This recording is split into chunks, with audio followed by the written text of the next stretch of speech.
প্রতিটা যুবককে যেন আল্লাহ ডাক দিয়ে বলে, যুবক, গতকালকেও এক ওয়াক্ত নামাজ পড়লা না, আজও পড়তা না?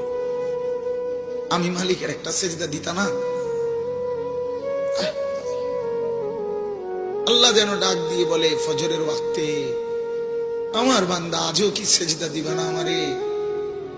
আজও এভাবেই যাবে? আজকের সারা দিনও নারী দেখতে দেখতে, উলঙ্গ ছবি দেখতে দেখতে কাটাবে, সেজদা দিবা না? আমি কি তোমাকে বানাই নাই? আমি কি তোমাকে চোখ দেই নাই?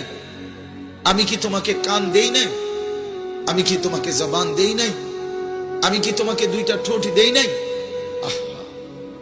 ইয়া আইয়ুহাল ইনসানু মা গাররাকা বিরাব্বিকাল কারীম।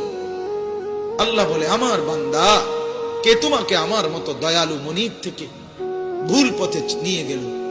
কে তোমাকে পথ হারা করে দিল? আমার চাইতে আপনজন তুমি কাকে পেল? এত বড় আসমান যিনি দিলাম, আমি আপন হইলাম না? এত বড় জমিন যে দিলাম, আমি আপন হইতে পারলাম না?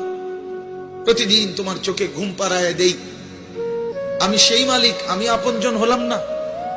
প্রতিদিন আবার ভোরবেলা উঠতে গেলে আমি তো ঘুম থেকে জাগিয়ে দেই, সেই আমি মালিক আপন হলাম না? বলেন না বাপ।